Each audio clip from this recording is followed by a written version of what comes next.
بسم الله الرحمن الرحيم الحمد لله رب العالمين الحمد لله الذي هدانا لهذا وما كنا لنهتدي لولا أن هدانا الله أشهد أن لا إله إلا الله وحده لا شريك له وأشهد أن محمدا عبده ورسوله اللهم صل على محمد وعلى آل محمد كما صليت على إبراهيم وعلى آل إبراهيم إنك حميد مجيد اللهم بارك على محمد وعلى آل محمد كما باركت على إبراهيم وعلى آل إبراهيم إنك حميد مجيد ورضى اللهم عن الخلفاء الراشدين وصحابتي أجمعين ومن تبعهم بإحسان إلى يوم الدين أما بعد Assalamu alaikum wa rahmatullahi wa barakatuh. Mes sœurs, mes frères, les louanges, les remerciements, les éloges appartiennent tous à Allah, le premier qui n'a pas de début, le dernier qui n'a pas de fin, l'apparent, le dominant sur toutes choses, le subtil, le bien informé. Nous le louons, nous revenons vers lui repentant, nous lui demandons protection contre les conséquences de nos péchés.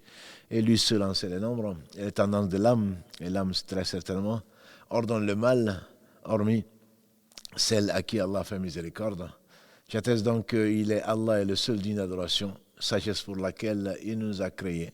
Je n'ai créé les djinns et les hommes qu'afin qu'ils m'adorent, dit-il, dans la sourate 51, verset 56. J'atteste la véracité de l'exemplarité de la prophétie de Muhammad ibn Abdillah, le meilleur homme que la terre a porté, qu'Allah bénisse ce prophète, sa famille, ses compagnons, et tous ceux qui les auront suivis dans le droit chemin nous fassent l'honneur d'en faire partie et de mourir musulmans. Donc, bienvenue dans ce jardin parmi les jardins du paradis, d'un sujet aussi important, la nouvelle série donc, qui s'appelle, que nous avons intitulé plutôt Les maladies du cœur, et pour éviter le suspense et prolonger la série, nous allons traiter, Inch'Allah, en même temps les remèdes. Qui parle de maladie, parle de remèdes, puisque Allah subhanahu wa ta'ala n'a pas fait descendre une maladie sans en faire descendre le remède. Donc, bienvenue dans ce jardin du paradis en compagnie donc, de Karim dans la partie technique, qu'Allah le récompense par le meilleur. Donc, nous avons choisi cette nouvelle série parce que, qu'on le sache ou qu'on ne le sache pas, nous sommes tous malades. Illa ma rahim Allah, sauf ceux à qui Allah fait miséricorde. Leur maladie est moins grave, je dirais. Leur maladie est moins grave, mais néanmoins, nous sommes tous malades. Heureusement que tous les malades ne sont pas dans les hôpitaux. Déjà, comme vous le savez, au moins en France, les services sont saturés. Mais il suffit de se retrouver dans une mosquée, qui est pourtant le meilleur endroit sur la terre, ou qui doit être occupé par les croyants, pour se rendre compte, quand on voit les comportements déviants, quand on voit le comportement des uns et des autres, dans la vie courante, quand quelqu'un comme Youssouf Islam, Cat Steven, disait entre autres que heureusement que j'ai connu l'islam avant de connaître les musulmans. Quand on voit nos comportements déviants dans nos familles, avec les divorces, dans la rue, avec les intercalations, avec les querelles dans la rue, partout dans la famille, en couple, on se rend vraiment compte qu'on est malade. Parce que c'est de la maladie. Ce sont des maladies essentiellement du cœur. Il ne s'agit pas bien entendu des maladies du corps. Les deux types existaient, mais comme le disent les savants, le corps tombe malade, il meurt, on le sait, et le cœur également tombe malade et il meurt. Le cœur peut aller jusqu'à mourir, qu'Allah nous en préserve. Le cœur ne meurt, j'entends par là, avant la mort, avant le décret divin subhanahu wa ta'ala qui a destiné kullu nafsin dha'iqatul maut, dit Allah subhanahu wa ta'ala, entre autres dans la sourate 3, que chaque âme va goûter la mort. Là, il s'agit de l'âme. Quant au cœur, on parle du cœur vivant. C'est-à-dire que le cœur qui se rappelle Allah subhanahu wa ta'ala, et le cœur donc qui a une vie, comme on le verra, et Allah d'ailleurs décrit si joliment cette vie entre la crainte, l'oubli, même la mort. Et donc, dans différents passages qu'on va citer, Inch'Allah, si Allah le veut. Donc le cœur, comme le corps, tombe malade. En effet, Allah subhanahu wa ta'ala parle de la maladie du cœur. Ce n'est pas une invention. Allah dit entre autres, très tôt, dans le Coran, dans le Mus'haf, selon la recension de l'imam Uthman, ou le calife Uthman, qu'Allah subhanahu wa ta'ala lui fasse miséricorde, Allah dit dans le verset 10 de la sourate Al-Baqarah, ومن الناس من يقول آمنا بالله وباليوم الآخر وما هم بمؤمنين. Parmi les gens, il y a des gens qui disent donc, nous croyons à Allah et au jour du jugement dernier, mais ils ne sont pas croyants. يخادعون الله والذين آمنوا وما يخدعون إلا أنفسهم وما يشعرون. Ils croient tromper Allah et les croyants, en réalité, ils ne trompent que même. في قلوبهم مرض. Allah dit, dans leur cœur, il y a une maladie. فزادهم الله مرضا. Et Allah a laissé cette maladie croître. ولهم عذاب أليم بما كانوا يكذبون. Et à eux, un châtiment avilissant à cause de leurs mensonges. Donc, là, le cœur tombe malade. C'est pas moi qui le dis. C'est celui qui a tout créé, celui qui sait tout, le bienheureux, le bienfaiteur, le miséricordieux par essence, par excellence, le sage, l'omniscient, qui a dit que dans le cœur de certains, il y a une maladie. Il y a d'autres versets, comme par exemple, Allah dit aux femmes du prophète sallam de ne pas avoir un langage complaisant avec les gens. وَالَّذِي فِي قُلُوبِهِمْ مَرَضٌ. Dans la sourate Al-Ahzab 33, Allah parle donc de Ya Nisa an-Nabi, ô vous les femmes du prophète. Vous n'êtes pas comme les autres femmes. Donc, vous n'êtes pas comme les autres femmes si vous craignez. Intaqaytum. Si vous êtes croyante, craignant Allah subhanahu wa ta'ala. Et donc, ne soyez pas trop complaisante dans votre réponse aux gens, dans votre discours, pour que celui qui a une maladie au cœur ne penche pas vers donc ce qu'Allah a interdit. Et bien entendu, il est permis, et notre mère Aïcha enseignait, elle était une savante, et il est permis bien sûr d'échanger. On a vu entre Moussa et les deux à Madian, le prophète sallam avait réservé une heure aux femmes qui sont venues réclamer leurs droits en lui disant, Ya Rasulallah, les hommes t'accaparent, donne-nous une heure pendant laquelle nous allons te poser des questions. Et donc les femmes venaient parler au prophète sallam, elles parlaient au mari et parlaient aux compagnons également. Donc la voix de la femme, d'après l'avis le plus fort, n'est pas, bien entendu, une aura n'est pas interdite. La preuve, c'est que Allah dit aux femmes du prophète sallam de parler derrière un voile et de ne pas tenir des propos trop complaisants qui pourraient amener donc les gens au cœur malade, de pencher. Allah, dans la même sourate, dans le verset 60, parle de la maladie du cœur des hypocrites, ceux qui interpellaient les femmes, les croyantes, à Médine en leur disant, on ne savait pas que vous êtes croyantes. Et c'est là que Allah, dans sa sagesse, a révélé l'obligation du hijab, donc le fait que la femme ne doit pas sortir comme elle sortait du temps de la Jahiliya et comme beaucoup le font aujourd'hui. Donc ce sont 3 versets ou 4 qui sont dans le Coran, il y en a bien plus. En ne donc s'arrêtant que là, c'est l'épreuve, c'est Allah qui donc parle de maladie du cœur. Quand le corps est malade, ça on le sait tous, la maladie peut être de 3 sortes. Une maladie donc qui peut être l'absence ou la cessation de l'activité physiologique de l'organe, comme par exemple la cécité.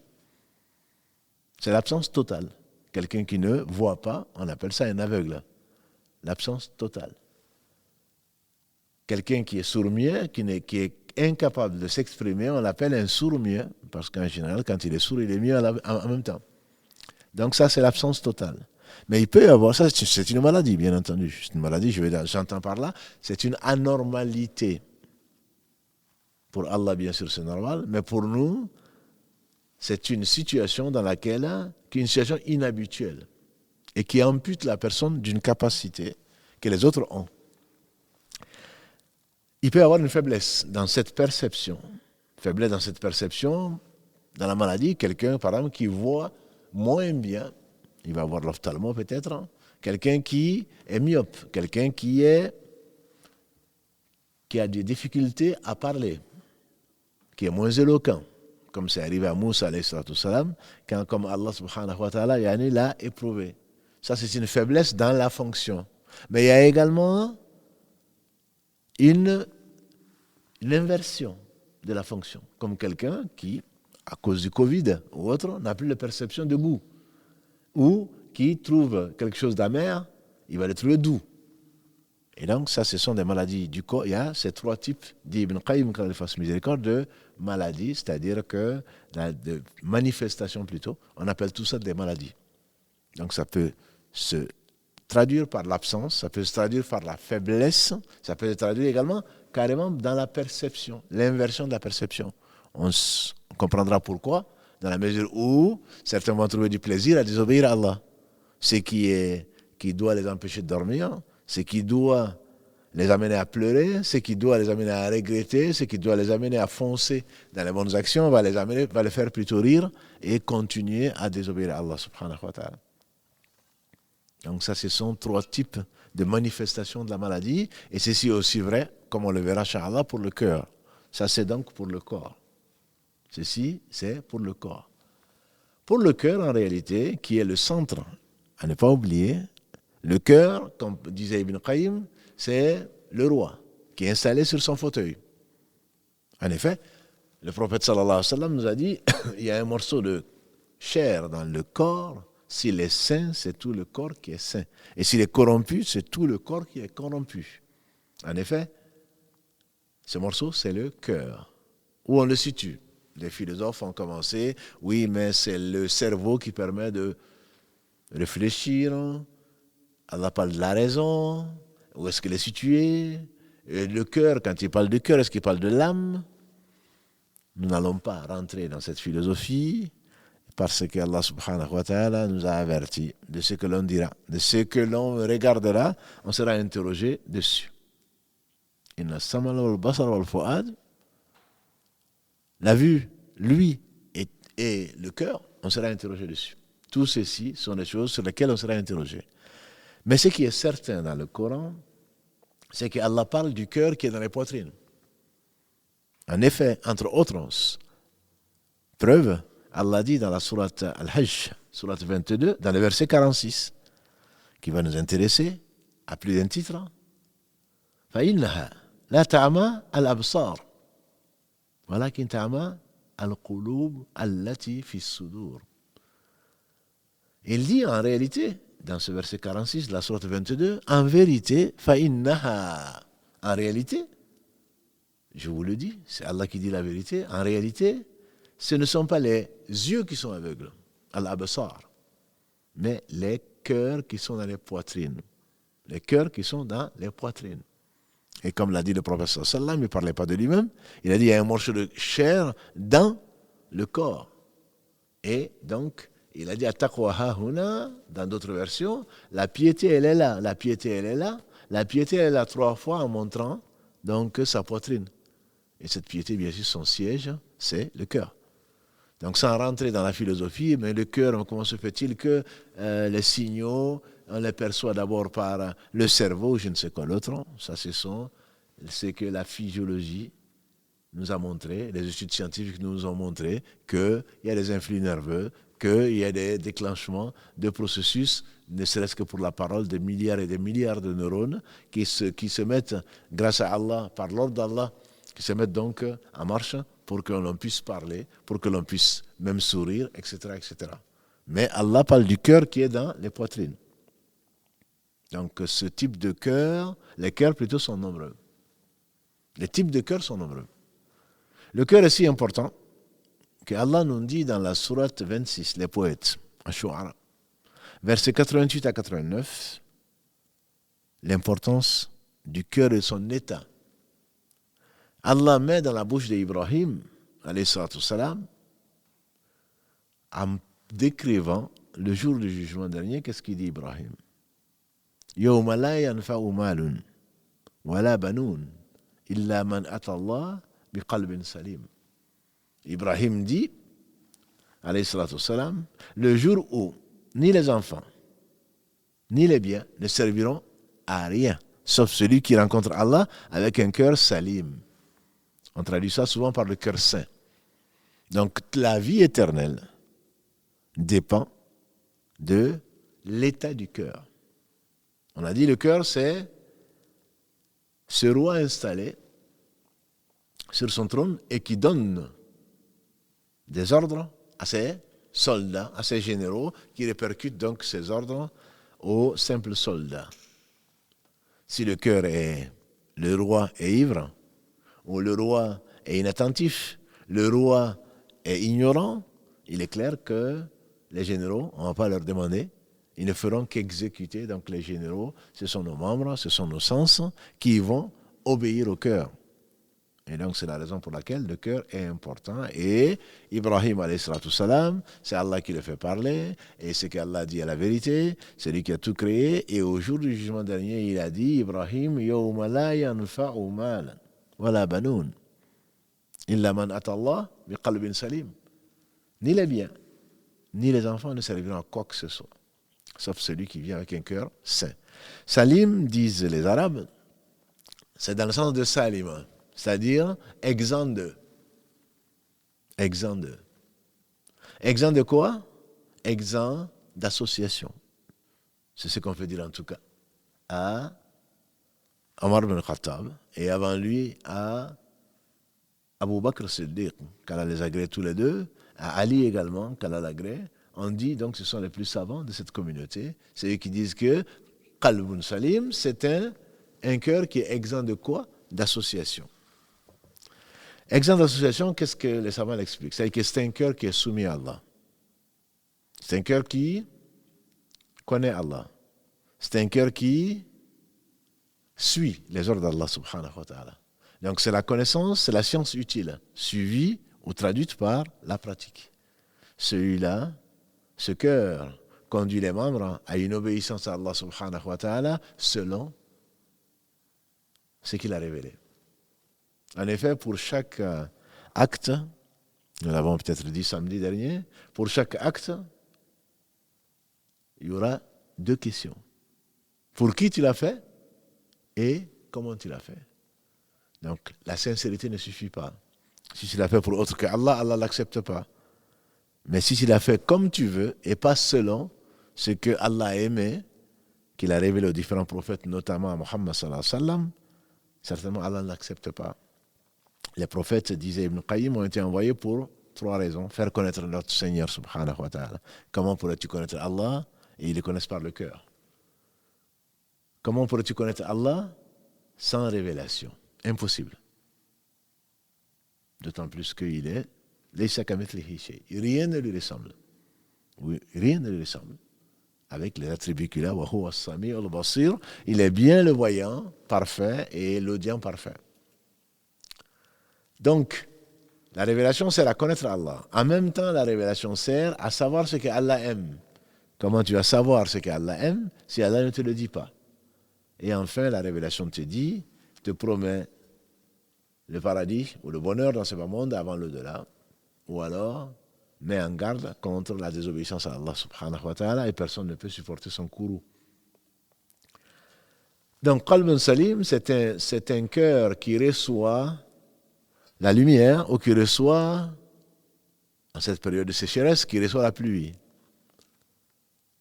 Et donc, de ces cœurs, comme l'a dit le prophète sallallahu alayhi wa sallam, mon exemple par rapport au message que j'ai apporté, c'est comme l'eau qui descend sur 3 types de terre, on dira sur 3 types de cœur. La révélation, quand elle est transmise, et fidèlement transmise par les prophètes, sans exception, elle reçoit 3 types de réponses. Il a dit un terrain qui est fertile, qui reçoit donc de l'eau, qu'il absorbe sans inondation, et qui va faire sortir des plantes et des fruits dont les gens vont profiter, les animaux également. C'est le cœur salim.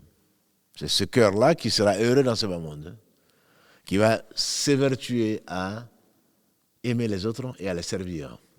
Telle une terre, un verger potager, un verger, ou une terre fertile qui va donner, les gens sont contents d'y aller, les gens sont contents, ils absorbent ce qu'ils absorbent et ils restent toujours, au contraire.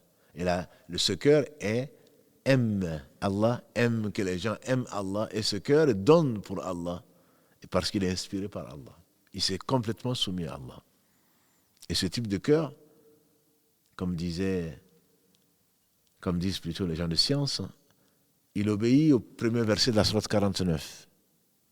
Al-Hujurat, Allah dit dans la sourate 49, Ya ayyuhalladhina amanu, ô vous les croyants, la tuqaddimu bayna yaday Allahi wa rasoulih.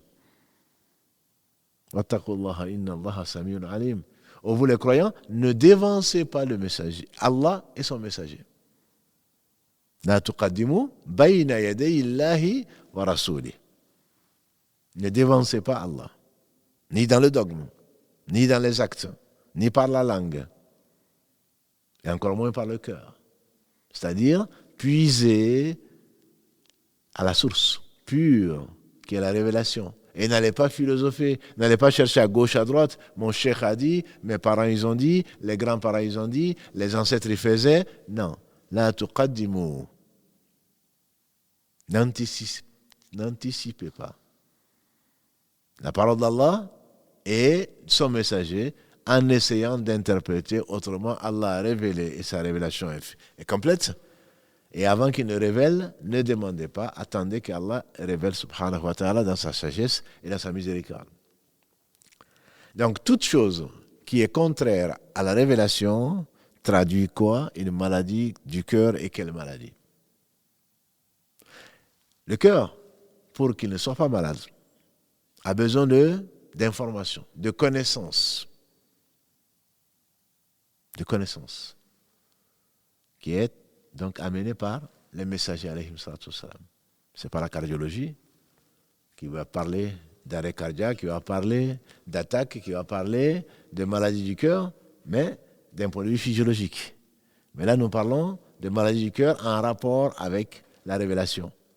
Et donc, le verset 49, verset 1 de la sourate 49, va concerner tout un chacun d'entre nous.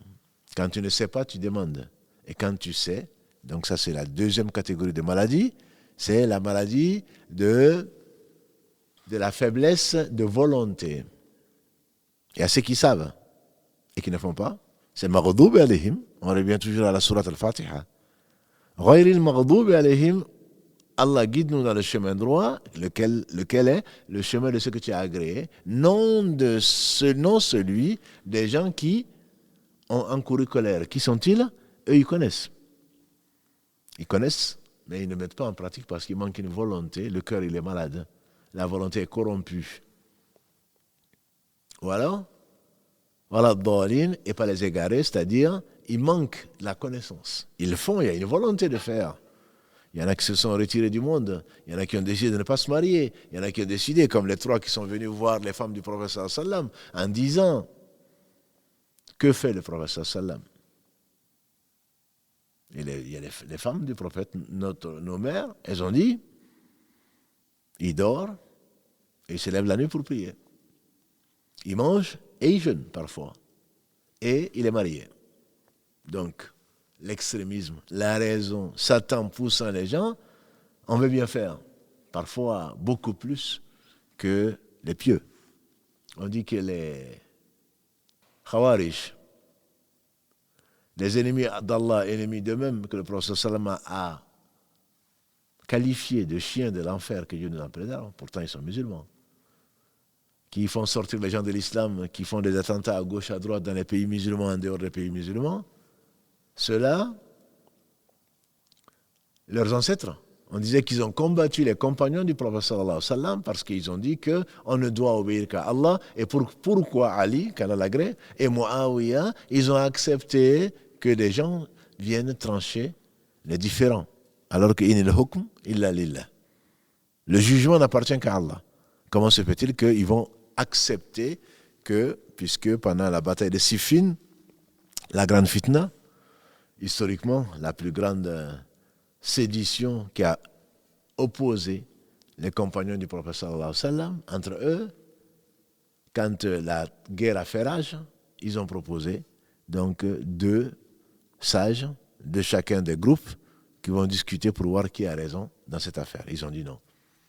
C'est Allah seul qui doit décider. Mais ils ne connaissent pas, bien entendu.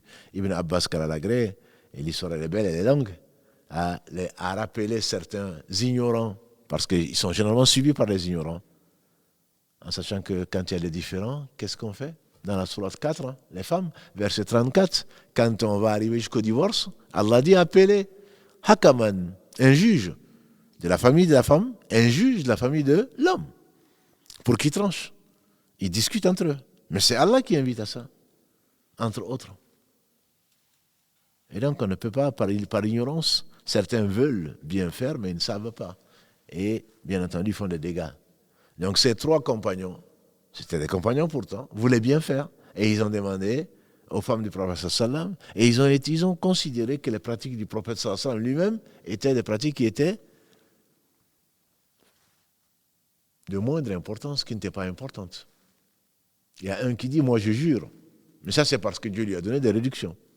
Puisque Allah dit dans le verset 1 de la sourate 48, afin que Allah, on t'accorde cette victoire, afin que Allah te pardonne tes erreurs venues, tes erreurs passées et les erreurs à venir.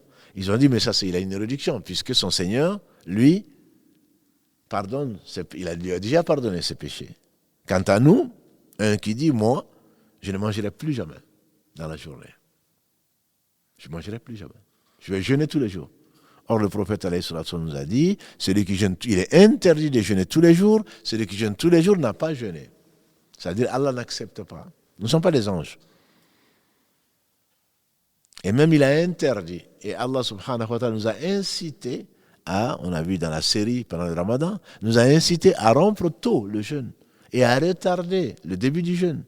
Il a dit, ma communauté restera dans la bonne voie ou dans la droite voie tant qu'elle va se précipiter pour rompre le jeûne, tant qu'elle va retarder le début du jeûne. Allah a ordonné à nous les prophètes, disait le prophète sallallahu alayhi wa sallam, 3 choses.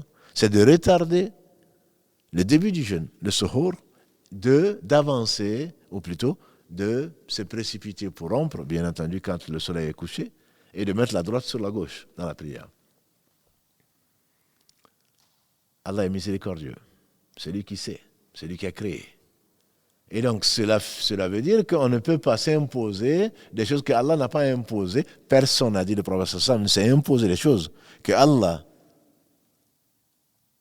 n'a pas imposées dans la religion d'Allah, c'est-à-dire l'islam, sans que la religion ne le casse.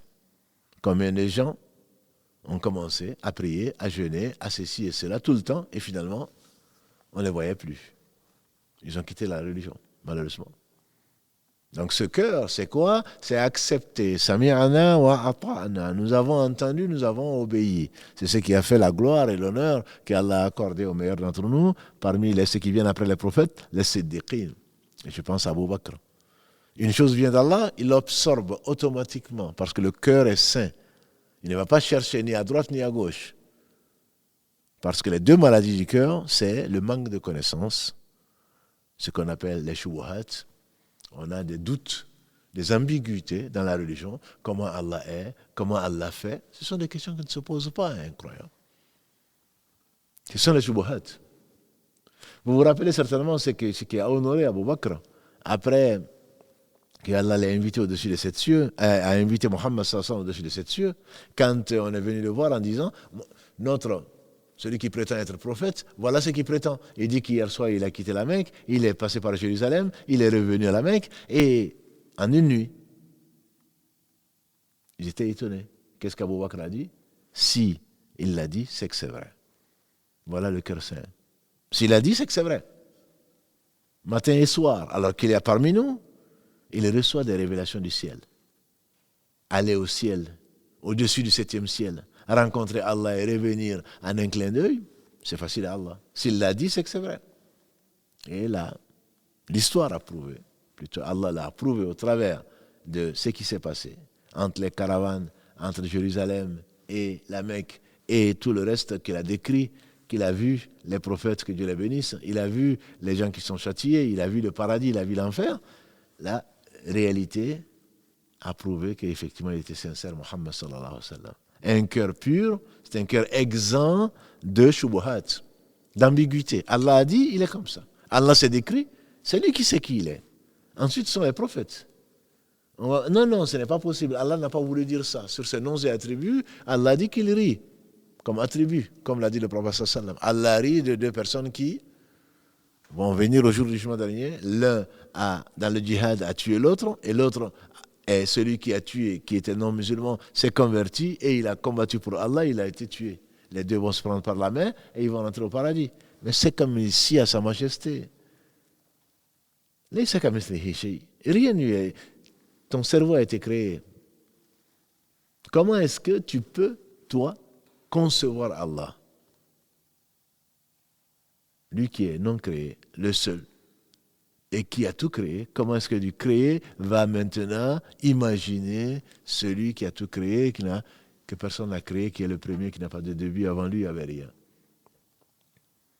Donc cela veut dire quoi? Cela veut dire qu'on se doit de se soumettre à la révélation. On n'a pas de shubuhat. Il n'y a pas de comment Allah fait ceci. Comme celui qui est venu trouver l'imam Malik, ou dans une version, son maître Rabi', qu'Allah fasse tout de miséricorde, ainsi qu'à tous nos savants, en disant, Allah dit dans la sourate Taha 20, Ar-Rahmanu ala arshi istawa. Le miséricordieux, par essence, s'est élevé au-dessus du trône. Comment il a fait? On dit que l'imam Malik, quand il fasse miséricorde, il a baissé la tête et il a sué. En entendant ça, cette gravité. Comment? Tu veux savoir comment Allah est? Comment Allah a fait? Sur cela, tu ne seras pas interrogé, mais sur ce que tu as dit, tu seras certainement interrogé.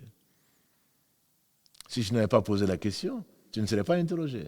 On dit qu'il a sué au point qu'on voyait de grosses gouttes de sueur sortir de sa face. Et ensuite, il a levé la tête et il aurait dit, ça a été répété par les savants dignes de confiance, l'istiwa ma'loum. S'élever, l'élévation est connue dans la langue arabe. Comme on le dit, on ne va pas aller chercher. Non, mais Dieu a voulu dire que Dieu a parlé, a révélé un livre dans une langue arabe claire. Pour des Arabes. Et ensuite pour nous. Soit nous apprenons, et arabe, c'est lui qui a appris arabe. Le Coran, c'est ce qui est révélé en arabe, c'est la parole d'Allah, ce n'est pas une traduction. Bien que la traduction sert à comprendre. Comme le tafsir, même en arabe, sert à comprendre à partir du hadith, à partir d'autres versets. Mais le Coran a été révélé en arabe pour des Arabes. Et ensuite, pour des gens qui apprennent arabe, et ensuite, pour les gens qui ont eu cette explication à partir de ce que le prophète sallam a dit, à partir d'autres versets. Il dit al-istiwa ma'loum, l'élévation est connue.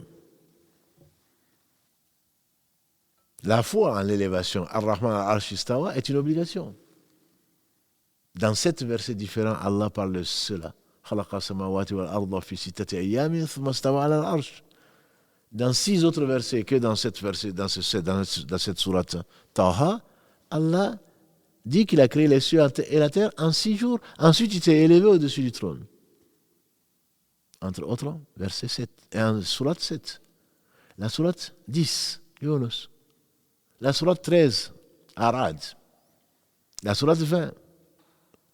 La sourate 32, As-Sajda. La sourate 57, Al-Hadid. Dans toutes ces sourates, c'est Allah qui l'affirme. Donc, la foi est obligatoire en ça. Comment est-ce qu'il le fait, le kayfiyya? C'est majhoul. C'est impossible de l'imaginer. Et on rajoute dans une version, et quant à la question, c'est une bid'a, c'est une innovation. À quoi ça te servirait de savoir comment Allah fait ceci et cela, quand il dit qu'il l'a fait? Et donc, ce sont des questions inutiles qui ont amené beaucoup de gens dans des sectes, qui vont les amener en enfer quand ils nous en préservent, puisqu'on sait que ce sont 12 parties de la communauté de Muhammad sallallahu, ce sont 12 parties plutôt qui iront en enfer, et ce sont 13 parties, il y en a qu'une seule qui sera sauvée, et il y a 12 sectes en train de parler des choses qui ne leur apportent rien. Le cœur salim, donc c'est celui-là qui n'est pas malade, c'est un cœur qui est pur, c'est un cœur qui est sain. C'est un cœur qui est sain. Et donc notre Seigneur subhanahu wa ta'ala, je disais que c'est parmi ces 3 des exagérations parce qu'ils ne connaissent pas, ils veulent faire. Ils ne connaissent pas Allah, ils ne connaissent pas la religion. Lundi, moi je ne vais plus jamais manger. Je vais jeûner tous les jours. L'autre dit, moi je ne vais pas me marier. Non, le célibat, le vœu de célibat n'existe pas dans l'islam. Ce n'est pas ça la sunna. Les prophètes se sont mariés. Et l'autre dit, moi je ne veux plus dormir. Depuis quand tu es devenu un ange qui ne dort pas, qui ne mange pas? Allah t'a créé, tu as besoin de ce sommeil pour te reposer. Et donc ça, c'est que les gens qui suivent qui ne connaissent pas. Ça, c'est la maladie des gens qui ne connaissent pas et qui le font, qui suivent donc shahawat, leur passion, leur désir. Ça leur paraît bien, ils le font. Ça, ce sont les égarés qu'Allah nous en préserve. Et dans la communauté de Muhammad sallam, il y en a. Comme il y en a eu, comme l'a dit le prophète sallam, parmi la communauté juive, il y a eu 71 parties, 70 en enfer, une seule sauvée. Parmi la communauté chrétienne, il y en a eu 72. 71 en enfer et une seule sauvée, celle qui suivait bien sûr Jésus. Et dans ma communauté, a-t-il dit, 73 parties, dont 72 qui sont en enfer. On dit, mais laquelle est sauvée? Il dit, celle qui est ce sur quoi moi je suis. Moi aujourd'hui, moi et mes compagnons. Moi et mes compagnons.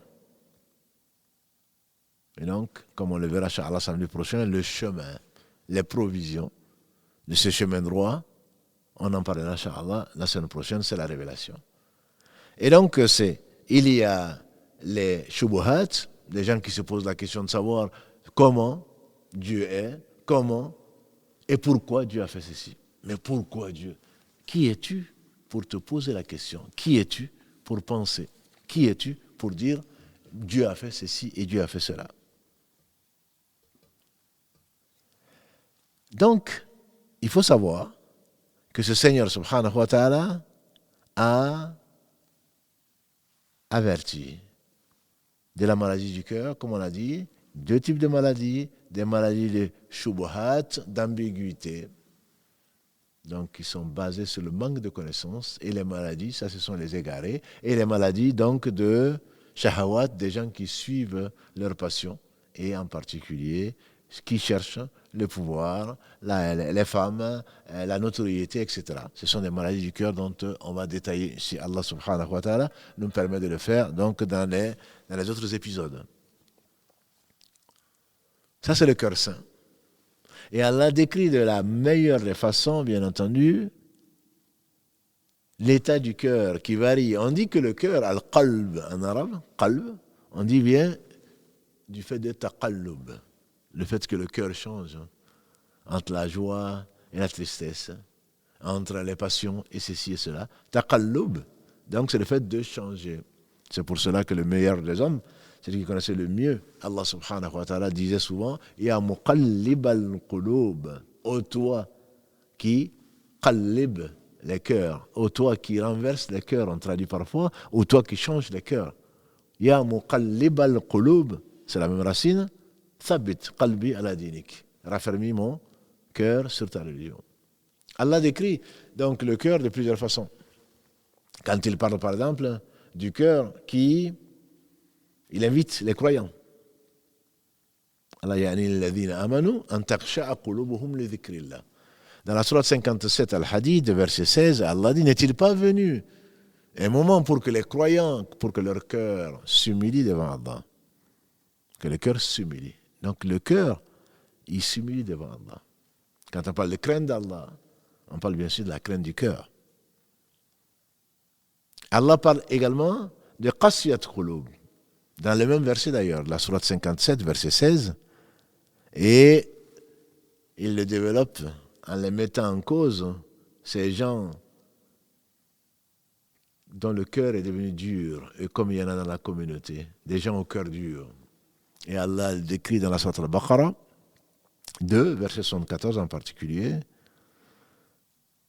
Ensuite, après avoir révélé le livre aux gens du livre, et nous aussi, parce que c'est souvent pour nous que Allah parle des gens du livre, leur comportement, après qu'Allah les a comblés de ses bienfaits, dans la foi, les gens ont eu le cœur dur. Les cœurs se sont endurcis. Et Allah parle de ces gens-là, thumma. Et ensuite, qasat qulub, les cœurs sont endurcis. Pire encore que des pierres, comme Allah le dit. Parce que des pierres, parfois, Allah fait jaillir de l'eau. Et il y a des pierres qui s'affaissent pour la crainte d'Allah subhanahu wa ta'ala. Comme il est dit, d'ailleurs, dans la sourate 59, Al-Hashr, Allah subhanahu wa ta'ala, après avoir rappelé le jour du jugement dernier, il dit, subhanahu wa ta'ala, dans la sourate donc 59, il dit que si, لو أنزلنا هذا القرآن على جبل لرأيته خاشعا متصديا من خشية الله. Les pierres que vous voyez, qui forment les montagnes, si nous avions fait descendre ce Coran sur les montagnes, tu les aurais vus s'affaisser par crainte d'Allah subhanahu wa ta'ala. Et donc il y a des pierres qui sont soumises à Allah subhanahu wa ta'ala, comme tout lui est soumis, qui sont dans cette position de soumission et qui sont meilleures que ces cœurs qui sont endurcis, des gens qui ont reçu la révélation, comme beaucoup de musulmans, et qui la mettent derrière leur dos. Ça, c'est les cœurs endurcis. Il y en a beaucoup dans la communauté. Ils ne peuvent même pas faire miséricorde. Comme l'a dit le prophète sallam pour un homme. Le prophète sallam, un jour meilleur qu'aujourd'hui, il y avait des enfants qui lui montaient dessus. Il était le plus aimé des gens, bien sûr, et il était le plus doux. Des enfants venaient monter sur lui et il les embrassait. Il y a un bédouin qui était là qui dit, mais tu embrasses, vous embrassez, vous? Il dit, et toi? Il dit, non, j'en ai 10. J'ai 10 enfants, je n'ai pas embrassé un seul. Il a dit, comment tu veux que je mette la miséricorde là où Allah l'a enlevé? Donc tout ceci fait partie des cœurs. Ah non, les hommes ne pleurent pas. Ah bon? Depuis quand? Le prophète sallam, le meilleur des hommes, on l'a vu pleurer. Il pleurait au point que sa poitrine, qu'on disait comme une marmite contenant de l'eau bouillante. Quand son fils Ibrahim est mort, il a pleuré. On lui dit, mais tu pleures toi? Il dit, mais oui, mais ça c'est une miséricorde que Allah met dans les cœurs. Ibrahim, tu vas nous manquer. Le cœur est gros, les larmes coulent, mais on nous dit d'Allah que du bien. Ça c'est le cœur qui est vivant, qui vit avec la révélation. Ça c'est le cœur qui est tendre. Allah décrit les cœurs qui s'émerveillent, des cœurs qui sont éblouis par la vérité. Allah dit dans la sourate 8, Al-Anfal, verset 2, Innamal mu'minuna alladhina idha dhukra Allahu wajilat qulubuhum. Les croyants sont seulement ceux qui, quand Allah leur mentionnait, leur cœur se met à frémir. C'est comme si on les voyait frémir. Tu vois, de l'eau qui va commencer à bouillir, mais qui n'a pas encore bouilli et qui commence à faire la surface commence à changer et à frémir. Et Allah parle des cœurs qui s'apaisent. Ala bi dhikrillahi tatma'inna al-qulub. N'est-ce pas que c'est le rappel d'Allah? Par le rappel d'Allah, les cœurs s'apaisent. On la voit frémir. Après, on la voit s'apaiser. Comme Allah le dit, notamment parlant du Coran, dans la sourate Az-Zumar, dans la sourate 39. Summa talinu qulubuhum li dhikrillah. La peau et les cœurs frémissent à l'écoute du Coran. On a vu des gens pleurer alors qu'ils ne comprenaient pas le Coran. La peau se met à frémir, le cœur aussi. Ensuite, le cœur s'apaise au rappel d'Allah subhanahu wa ta'ala. Allah le dit, Ala bi dhikrillahi tatma'inna al-qulub. N'est-ce pas que le cœur s'apaise au rappel d'Allah? C'est pour cela que quand Shaitan te touche, rappelle-toi Allah. Voilà que les gens deviennent apaisés. Voilà que les gens reviennent à eux-mêmes et que Satan s'enfuit. Donc le cœur a une vie. Et ce ne sont pas les seuls versets où Allah subhanahu wa ta'ala décrit si joliment les mouvements, la vie du cœur. Mais il y a le cœur qui est malade et donc le degré de la foi dépend de la maladie du cœur. Il n'est pas croyant, a dit le prophète sallam, celui qui, au moment où il vole, il n'est pas croyant. Au moment où il fornique, il n'est pas croyant. Au moment où il ment, il n'est pas croyant. C'est-à-dire que la foi augmente, elle baisse, et en fonction donc de la maladie, en fonction du degré, en fonction de l'avancement de la maladie, très certainement, la personne donc va soit vers la rémission grâce à Allah, soit alors vers l'aggravement au point que le cœur devient mort. Et quelque chose qui est mort, disait Ibn Qayyim, comme une branche morte, ne mérite que de servir de combustible du feu. Quand on va chercher les branches, on va chercher des brindilles parce qu'elles sont mortes, pour en faire du feu, pour cuire les aliments ou pour se réchauffer. Il en est ainsi du cœur. Le cœur qui est mort, il devient sec et tellement dur qu'il ne sert pas à autre chose que servir de combustible au feu de l'enfer, qu'Allah nous en préserve. Donc ces cœurs tombent malades et en fonction donc de la gravité de la maladie, ça peut conduire jusqu'à la mort, comme le corps. Il y a des remèdes, bien sûr. Le temps passe vite, il y a des remèdes. Les remèdes des maladies du corps sont connus, bien que le Coran soit, comme Allah dit subhanahu wa ta'ala, entre autres dans la sourate Yunus, dans la sourate 10, verset 57, Allah dit, ô vous les gens, nous avons fait descendre une maw'idha, une exhortation, un guide et une guérison de ce qu'il y a dans les poitrines, c'est-à-dire le cœur. Il dit également dans la sourate Isra 17, verset 82, nous faisons descendre dans le Coran ce qui contient shifa, une guérison, et un guide, une miséricorde pour les croyants. Pour les croyants. Pour les non-croyants, bien entendu, le médicament ne sert pas. Il y a dans le Coran, comme on le sait, une guérison pour le corps comme pour le cœur. Pour le corps, la preuve est connue, le hadith de Abu Saïd al-Khudri, qu'Allah l'agrée. Il rapporte qu'ils étaient en expédition avec des compagnons du prophète sallam. Ils sont passés par une tribu, ils ont demandé l'hospitalité, ils ont refusé. Et vous savez que les plus âgés parmi nous savent que les SDF n'existaient pas. Il y a seulement, en tout cas, une trentaine d'années.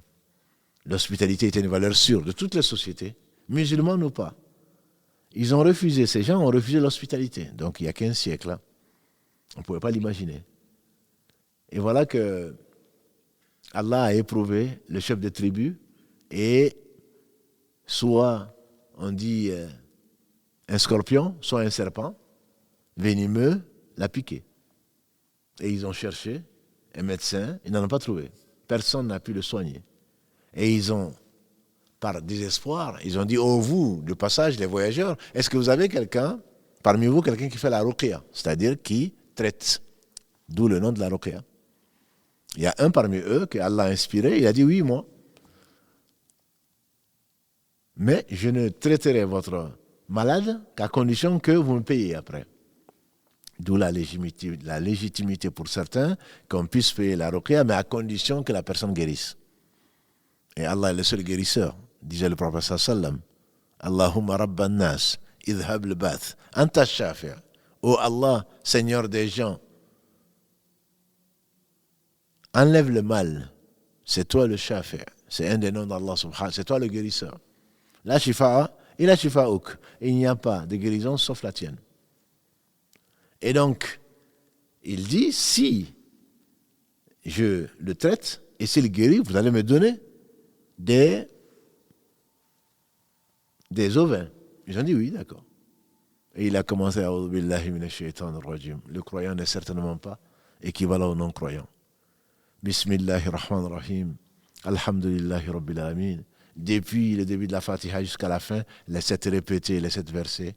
Et voilà que l'homme qui avait été piqué par le scorpion, par le serpent, s'est retrouvé sans aucun mal, comme s'il n'avait jamais été touché. Ça, c'est la force de la foi. Ça, c'est Allah subhanahu wa ta'ala qui guérit par ce qu'il veut. C'est pour cela que ce n'est pas la peine d'aller chercher des bons raqis. Il n'y a pas de raqis. C'est Allah subhanahu wa ta'ala qui est le seul guérisseur. Sa parole est vraie. Crois-y au Coran et utilise-le et Allah va te guérir. De tous les maux, s'il veut. Si tu te laisses malade, c'est pour ton bien. Et pour le cœur, Allah subhanahu wa ta'ala affirme que dans le Coran contient de quoi donc guérir le cœur de ce qui est dans les poitrines. Et nous avons dit, avec les savants, que les maladies du cœur sont de deux sortes. Les shubuhat, les choses ambiguës, ou alors ceux qui suivent les passions. Pour les shubuhat, Allah décrit la vérité. Allah te rappelle, toi qui crois que qui est Allah? Allah se décrit dans le Coran. Allah décrit ses actes pour que tu arrives à lui et pour que jamais, au grand jamais, tu ne tombes dans les mains, dans les filets de Shaitan en donnant à Allah un égal. Il est le seul digne d'adoration. Parce que c'est lui qui t'a créé, celui qui a créé tout ce qui existe, celui qui envoie l'eau du ciel, celui qui sait absolument tout, c'est lui qui pourvoit tous les besoins, des plus petits jusqu'aux plus grands, de tout point de vue. Et donc, comment tu vas chercher protection auprès de quelqu'un qui ne possède rien? Comme le meilleur exemple, la meilleure parabole qu'Allah donne de ces gens-là, comme l'araignée, Sourate 29. Prendre comme protecteur autre que Allah, c'est comme l'araignée qui va prendre une toile d'araignée, qui ne va pas la protéger. De rien du tout, ni du soleil, ni de la lune, ni du soleil, ni du froid, ni du chaud. Donc ces shubuhat, Allah les enlève par la raison qu'il t'a donnée. Si tu réfléchis un peu, est-ce que ton marabout, est-ce que ton cheikh, est-ce que celui qui prétend être qui que ce soit, est-ce que l'ange Gabriel, est-ce que Jésus, est-ce que Mohammed, alayhi salatu wassalam, peut t'apporter quelque bien ou quelque mal? Non. C'est lui qui enseignait aux plus jeunes. Si tu demandes, demande à Allah. Tu demandes protection, demande-la à Allah. Et donc, ces shubuhat sont traités de la meilleure des façons, de la pédagogie parfaite par Allah subhanahu wa ta'ala dans le Coran. Si tu lis le Coran, tu finiras par te convaincre que c'est vraiment toi qui es dans l'erreur. C'est toi qui es égaré. C'est pour cela que la connaissance est extrêmement importante. Quant aux shahawat, ce qui t'amène à courir derrière l'interdit, Allah ne dit pas ne forniquez pas, Allah dit wala taqrabu zina. Ne vous rapprochez pas de la fornication. Il ne dit pas ne forniquez pas. C'est que tout ce qui peut rapprocher, surtout en été, baisse les yeux, sois chaste. Tout ce qui va t'amener à avoir ces idées obscènes, ou les films, ou tout ce qui va t'amener, qui va t'attirer, la colère d'Allah subhanahu wa ta'ala, parce qu'il n'a interdit que ce qui est mauvais, que tu le saches ou que tu ne le saches pas. Quand tu es jeune, tu es plus tenté, mais quand tu vas avoir un certain âge, tu verras que ceci ne t'a servi à rien, au contraire. Au contraire. وما كان لمؤمن ولا مؤمنة إذا قضى الله ورسوله أمرا أن يكون لهم الخيرة من أمرهم. Il n'appartient ni aux croyants ni à la croyance. Une fois que Allah a décrété une chose, qu'ils aient le choix. Surat 33, verset 36. Et donc c'est ce qui va t'amener, et Allah te parle de l'enfer comme si tu y étais, qu'Allah nous en préserve. Allah te parle du paradis, création, qu'aucune créature, qu'aucun œil n'a vu, aucune oreille entendu parler, dont l'imagination n'est même pas passée dans l'esprit de qui que ce soit, pour t'amener à patienter devant ces tentations. Ce ne sont que les tentations. C'est toi, n'est-ce pas, fils d'Adam, fille d'Adam, qui a voulu être libre. Alors tu seras éprouvé. En fonction de l'épreuve, tu iras soit au paradis, soit en fonction de l'épreuve, de ton attitude devant l'épreuve, avec l'aide d'Allah subhanahu wa ta'ala, en fonction de cela, tu iras soit au paradis, soit en enfer. Donc patiente. Tu as patienté, n'est-ce pas, pendant un mois, en jeûnant tous les jours. Allah t'a tout permis, sauf le manger et le boire. Là, Allah te permet, si tu as des envies physiologiques, si tu as envie de ceci et cela, Allah te permet de manger et de boire. En dehors de cela, Allah te permet de te marier. Allah te permet de satisfaire tes besoins, homme ou femme. Allah n'a pas interdit une chose s'il n'a pas ouvert, s'il n'a pas permis 1000 autres. Mais c'est Satan qui veut nous amener en enfer avec lui. La source, le remède de toutes les maladies, du corps comme du cœur. Si Allah a permis aux médecins, aux grands spécialistes de découvrir ce qu'il a permis de découvrir, ce qu'il a créé, les maladies du cœur, ce ne sont pas les psychiatres ni les psychologues qui vont apporter la solution. La solution elle est dans le Coran. Allah te met en garde, Allah t'incite à vouloir mieux, à t'élever, à patienter, parce qu'il mettra le baume dans ton cœur, il va mettre la lumière dans ton cœur, et il va te préserver des angoisses, du stress, de tout ce que les gens vivent aujourd'hui. Il va t'en préserver ici-bas, avant l'au-delà, pour te récompenser par le meilleur. Tout ce qui est shubuhat, valeur, c'est que les gens qui cherchent du pouvoir, les gens qui cherchent la notoriété, ne vois-tu pas que les 3 premiers combustibles de l'enfer, toi qui veux faire les choses pour autre qu'Allah, les 3 premiers combustibles de l'enfer, quelqu'un qui a appris le Coran par cœur, pour que les gens disent, il connaît le Coran, quelqu'un qui a donné sa vie dans une guerre prétendument pour Allah, alors qu'il le faisait pour qu'on dise de lui qu'il était brave, quelqu'un qui a dépensé ce qu'Allah lui a prêté, et Allah est le seul riche, et pour qu'on dise voilà un généreux. Alors pourquoi tu vas être là? Pourquoi tu vas exposer? Pourquoi tu vas vouloir plaire aux gens en déplaisant Allah? Ne sais-tu pas qu'Allah voit? Et donc voilà le remède, et le seul remède des maladies du cœur. Et si Allah le permet, il est déjà pratiquement l'heure.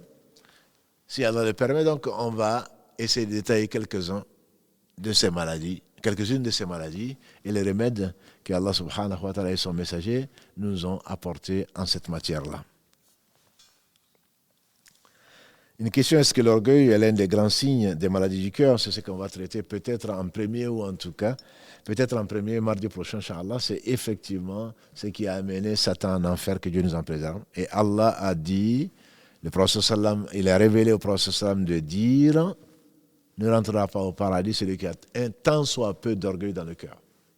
Et donc on développera ça, Inch'Allah, peut-être la première maladie, l'une des plus grandes maladies, cause de l'association du kufr, de la mécréance, de combien de maladies qui amènent les personnes en enfer pour l'éternité, c'est dû à l'orgueil. Mais ça, on en parlera, Inch'Allah. Comment reconnaître les grands signes des maladies du cœur? Comment savoir si le cœur est mort? Le cœur est mort, il ne perçoit même pas la vérité. Le cœur est mort quand, comme on a dit, la troisième catégorie de maladies qui amène la mort du cœur, c'est le fait que le cœur ne perçoit même pas ni odeur, ni couleur de la vérité, qu'il n'a même pas envie de connaître la vérité. Non, moi c'est comme ça. La vérité, il la voit, pas qu'il l'accepte et le cache. Non, la vérité, il n'en veut même pas. Le bien devient du mal pour lui. Le mal devient le bien pour lui. Les ennemis d'Allah sont ses amis. Les amis d'Allah sont ses ennemis. Là, le cœur, il est mort. Complètement mort. Et donc Allah subhanahu wa ta'ala nous purifie le cœur. Donc ces maladies du cœur, si Allah le veut, on va les traiter selon ce que Allah a enseigné, donc aux savants, qu'Allah les bénisse tous. Et surtout, ce n'est pas pour être plus savant, parce qu'il y a toujours plus savant. C'est surtout pour les appliquer à nous-mêmes, pas pour juger. Toi tu as le cœur malade, mais toi qui le dis, peut-être que ton cœur est encore plus malade. Nous sommes là, grâce à Allah qui nous éduque, pour notre propre bien. Il ne s'agit pas de juger son mari ou sa femme ou son voisin. Celui-là, il est malade du cœur. Pourquoi tu te mets à médire? Pourquoi tu te mets à calomnier? C'est bien parce que dans ton cœur, il y a une maladie. Qu'Allah subhanahu wa ta'ala nous guérisse de toutes les maladies, notamment celles du cœur, qui amènent, si elles ne sont pas guéries, à la perte, la vraie perte. C'est-à-dire un cœur mort qui ne peut servir que de combustible de l'enfer qu'Allah nous en préserve, et qui va avoir beaucoup de douleurs dans ce bas monde, un cœur malade ne peut pas être heureux, et c'est ce qui justifie, entre autres, nos malheurs, entre guillemets, ou le peu de bonheur que certains connaissent. Alhamdulillah, c'est Allah qui purifie. On lui demande de purifier nos cœurs et de les guérir, parce que nous sommes tous malades, sauf celui que Allah a guéri, subhanahu wa ta'ala. Et le meilleur cœur, c'est celui du prophète Muhammad sallallahu alayhi wa sallam, ensuite de ses frères et des gens, des compagnons de Muhammad sallallahu alayhi wa sallam, qui avaient un cœur tel qu'un cœur vivant. Ils reconnaissaient leurs fautes, et on a vu au travers du repentir en particulier comment des gens ont donné leur vie parce que leur cœur était pur. Leur cœur était purifié. Les maladies, Allah les a guéris. Et ils ont donné leur vie à Allah subhanahu wa ta'ala. Et qu'Allah les agrée tous. Qu'il bénisse Mohammed, sa famille, ses compagnons et tous ceux qui les auront suivis dans le droit chemin. Et nous fasse l'honneur donc d'en faire partie. Notre prochain rendez-vous sera, Inch'Allah, sur le dernier épisode de la Hijra, donc de l'exode ou de l'Hégire, à savoir quel est le chemin de l'Hégire vers Allah et son messager, quelles sont les provisions et quel compagnon faudrait-il choisir. Qu'Allah subhanahu wa ta'ala soit notre compagnon. سبحانك اللهم وبحمدك أشهد أن لا إله إلا أنت أستغفرك وأتوب إليك سبحان ربك رب العزة عما يصفون والسلام على المرسلين والحمد لله رب العالمين والسلام عليكم ورحمة الله وبركاته.